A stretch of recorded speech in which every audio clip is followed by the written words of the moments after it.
Traders, how are you? With Marcello. Today we're doing the recap of what's happening in the markets, finance, the economy, so we can take advantage of that money.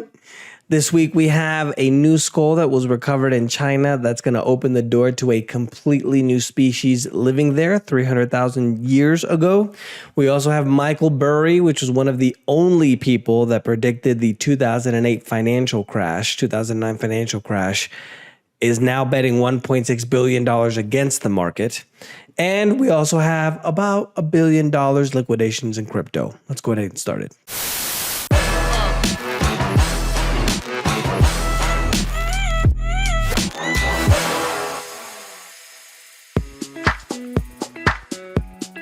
Most important thing this week was the Fed meeting. The Fed is the central bank of the United States, and they kind of, let's say dictate the feeling of what the economy is. Because if they say something, for example, like, oh, we're worried about inflation, we're going to keep the interest rates high, that's not a good thing for the economy. The reason why is because we live in this over-financialized world where everything is based on debt, right? Especially after we've had the absolute lowest interest rates in the history of the world. Not the history of the US, the history of the world. So when they say that, well, we're thinking about raising again or keeping the rates higher for longer, that affects quite a bit the economy, especially in the United States, we have about almost 70% of the economy is consumer spending. So if you raise the interest rates, everything gets a lot more expensive. Houses, cars, credit card payments, everything. And that obviously moves a lot less of the economy. So that was basically what they're worried about. They're talking about the stubbornly high inflation. That means that they're talking about another possible rate hike, which means not very good news for the economy. Another worry was China's economy. They're not doing very well either. So now we have the two largest economies in the world showing negative signs, which means that we might have some headwinds coming up in the future. Overall, because of that, Michael Burry, if you don't know who he is, I recommend you watch the documentary called The Big Short, basically where a handful of guys, where nobody else was talking about it, shorted the housing market. Michael Burry, if I remember correctly, actually created a brand new vehicle with Goldman Sachs being the most important financial institution in the United States. He created a new vehicle to be able to short the market because nobody thought that the housing market could go down. So he made billions of dollars. So now he's betting 90% of his entire funds, or about $1.6 billion, with options, which are basically a fight. Let's call it, I'm not going to give you guys a trading lesson here, but it's a financial vehicle that you use to be able to have the option to sell or the option to buy certain let's call it financial markets or financial products. So he bet almost 900 million of puts, or for example, the option to go short for the S&P 500, and almost $750 million against the NASDAQ as well. So because of all the negative reaction and negative news, and of course what the Fed said, all the markets in the US were down over 2%. All of them, Canada was down over 3%. European markets, mostly negative as well. The biggest loser there was the FTSE, which was down 3.6%. Latin America was mostly lower. The Merval in Argentina, however, went up by 21.66% because they just might stop voting for communists. And then Africa and the Middle East are mixed. Africa went down by over 5%. And then we have the third negative week for Asia and the Far East, with the Hang Seng from the Hong Kong being the biggest loser there at over 6%. They're now in bear territory, meaning that the market is actually going down. The trend is down now. Bitcoin and crypto news. There was over $1 billion liquidated from crypto market in the last 24 hours from Friday, so meaning from Thursday to Friday. This started due to the fact that SpaceX sold $373 million of their crypto. SpaceX being Elon Musk's company, which also runs Starlink internet access. Brazil launched their central bank digital currency, what I've always called the government coin. They're calling it the DREX, which is basically the electronic digital real, real being the currency of Brazil, and then X to make it all fancy. Coinbase, which is the largest crypto exchange in the United States, got approval to offer crypto futures to U.S. retail customers. This is big news due to the fact that 80% of the entire crypto market 80% of it is global derivatives. So now they were essentially only working with 20% of what the entire crypto market is. Now they can function with the other 80%. And Bitcoin for the week is down over 13%. It's just a touch under 26,000 as of Saturday morning, now at a 2-month low. Commodities, very bad news for the dollar. India and the UAE completed their first oil sale in rupees. I don't think people understand how really bad this is. So the reason why the United States is the empire that it is because everybody uses it to preserve currency.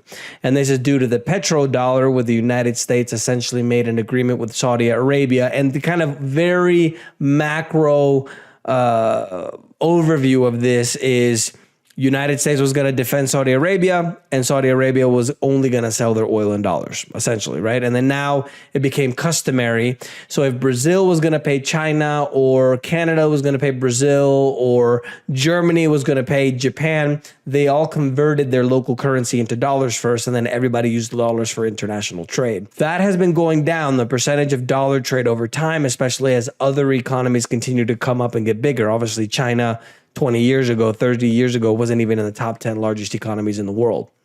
But what happens if the demand for the dollar goes down, right? Because now India, which if I'm not mistaken, is the 5th largest economy in the world, 3rd or 4th largest oil importer in the world, all those dollars aren't in demand anymore. So where are those dollars going to go? Right? So all those dollars are going to come back home to roost. And what happens when you have a lot of supply of something? The value collapses, which in terms of the US dollar, that means inflation. So we might have a situation, this isn't going to happen tomorrow, right? It might happen in 6 months, and it might happen in 6 years, but we're going to have a situation where we might have 20, 50, 100% inflation literally in a year or a month, because all those dollars are going to start coming back rather than people using them. You see how that works? And it's kind of cascading over time, because now more and more countries are starting to do this. And the BRICS, which are the nations of Brazil, Russia, India, China, and then South Africa, are rumored to be starting their own reserve currency. So the percentage of the economy that these countries use is larger now than the G7. So now we have an economic bloc where they're going to start their own reserve currency, try not to use the dollar, and it's literally just going to be like just from one second to the next. So it's going to be interesting what happens to that. I think that's really bad news, especially for us in the US. Prices for cacao hit a 46-year high. Sugar has hit the highest in almost a decade. Chocolate makers Hershey and Mondelez face a high, really serious trading conditions. Now consumers are starting to not buy chocolate because of how expensive it is. The prices have gone up 20% over the last 2 years, But remember, the inflation of 3% that the government tells you is still correct. Now, the top cacao producers of Ivory Coast and Ghana have faced drought, excess rains, and disease for the last 2 years. Together, they produce almost 66% of the world's cacao. So put some chocolate in your basement. U.S. crude went down with the dollar going up as well. Obviously, if there's an expectation of the economy not doing well with this Fed meeting of them saying, well, maybe we are going to increase rates again, the expectation is that the economy isn't going to continue to grow, which means that the demand for oil is going to go down. So U.S. crude went down by over 2%, international as well, and they settled at 81.25 for the U.S. crude and then 84.80 for the Brent, which is the international crude. China's push to control the exports of a material called Gallium SM prices to a 10-month high. This, you may not know what it is, but it's one of the main materials that are used in semiconductors. And since everything now is electronic, your refrigerator even connects to the internet, this could have a really big cause on inflation, because if those prices continue to explode, everybody's on a back order for semiconductors, especially, for example, these AI chips, right? This is not a good thing when it comes to inflation. Gold went down 1.24% to $18.90 with 50 cents, while silver went up 0.43% to $22.86. And in financial and banking news, we've had another bank failure that wasn't in the news. The Kansas-based Heartland Tri-State Bank failed. They had about $139 million in assets, $130 million in total deposits during its closure. The FDIC basically grabbed them and moved them to another bank. It was, if I remember the amount correctly, it was First Republic Bank, which is the second largest bank failure in the world. That's one that happened a few months ago. This bank had 0.1% of the assets that they had. So that's probably why I didn't go notice. But as Warren Buffett said, we are getting more bank failures. United States lost $5.9 trillion in wealth last year, more than any country in the world. They were hardest hit because stocks and bonds went down, banks said. But one of the things I thought was ironic is even with all of the sanctions and all the restrictions that the West was placing on Russia, Russia's wealth actually increased. It didn't go down. Americans are living paycheck to paycheck. According to a survey, 61% of U.S. adults in June were trying to rely on their next influx of cash to be able to cover basic expenses.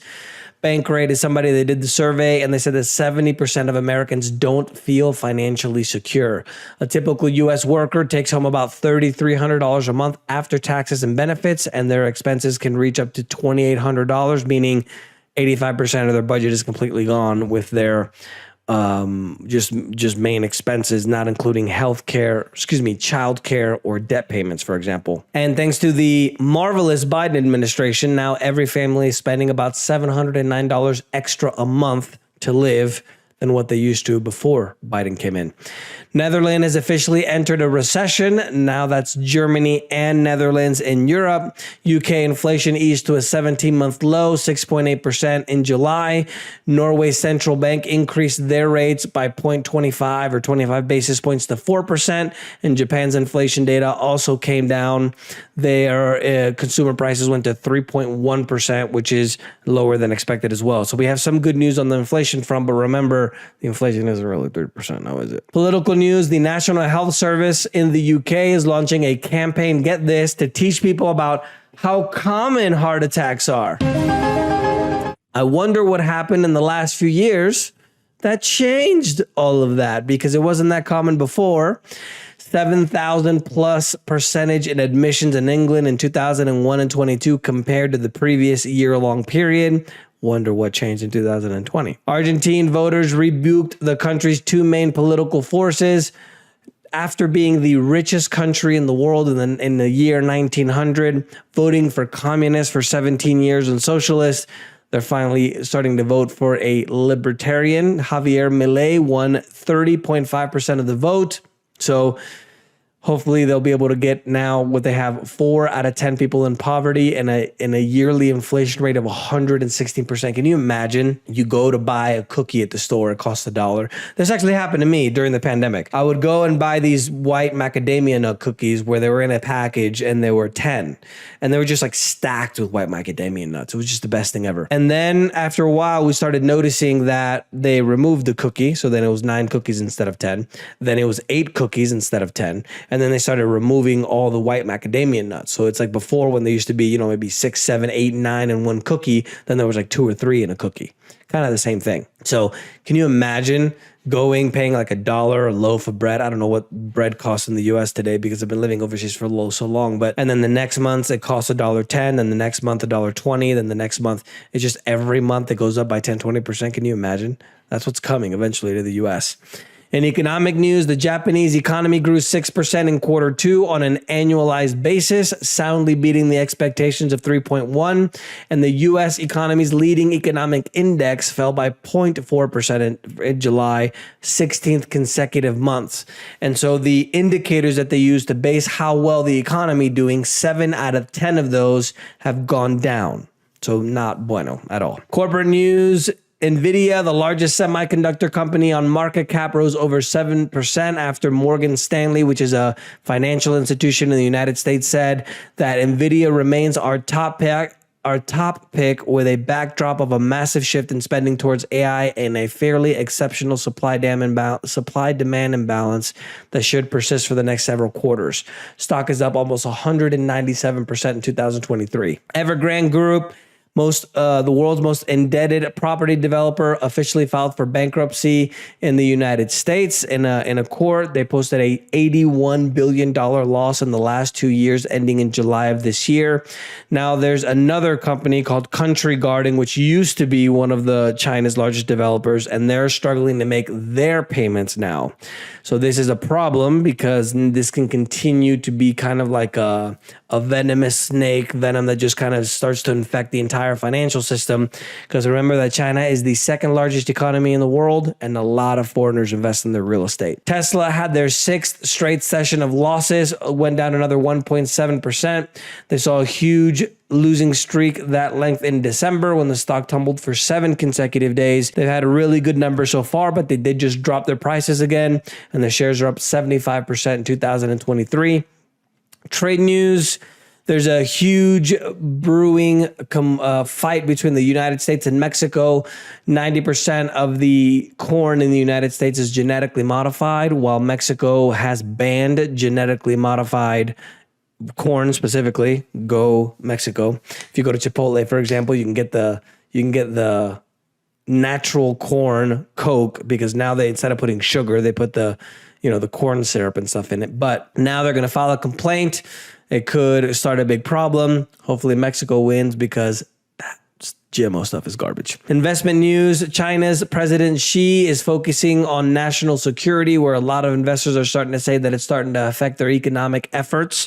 The government is also starting to stop publishing data of youth unemployment that hit over 21% in June. And now a lot of people are saying that the big crackdowns that they're starting to have, or continuing to have, I should say, is starting to affect the economy quite a bit. International events. The Maui fires, obviously, is Mr. Conspiracy Marcello. Conspiracy Marcello has a lot to say about that. But one of the things that is very unusual is that we got these crazy fires in Maui. We have these crazy fires in Canada. We have these crazy fires on the Spanish island of Tenerife, which is part of the Canary Islands. And we even have it in Greece. Now, if you ask me about this conspiracy theories, I think like intentionally starting fires is probably, or weapons or whatever, probably a really expensive way to attack people. So some of the people that I follow say that I'm not saying that there isn't any funny business, because I think there is, but there's something that's happening where you guys have probably noticed the freak weather too, where there is something, I'm going to call it something for now, is affecting the core of the earth. And that's why we're starting to see a lot of magma coming up. I've seen videos in Turkey and even in Mexico of just like the ground on fire under a tree. And so I think that's part of what's happening as well. It doesn't explain why they're all getting started at the same time, but stay safe out there, guys. We got the hurricane that's going to hit California. Hopefully all you guys are going to be safe. We got 3 or 4 that are coming against the East Coast in the United States as well. One of the things I thought that was really interesting about the situation in Maui is now the Hawaii governor reveals state plans to acquire the land in Lahaina, ravaged by the wildfires. And a skull that was found in China points to an unknown human species that may change the history that they try to teach us, because I don't think it's true, but it's a 300,000-year-old skull of a different type of human that could basically prove that there was a different kind of human living in China. China's fertility rate also was one of the world's lowest at 1.09 in 2022. And if they don't start having babies soon, they are not going to dominate the world. That's the news for this week, guys. Let me know if you guys have any questions. Don't forget to subscribe. And remember, the preppers were right.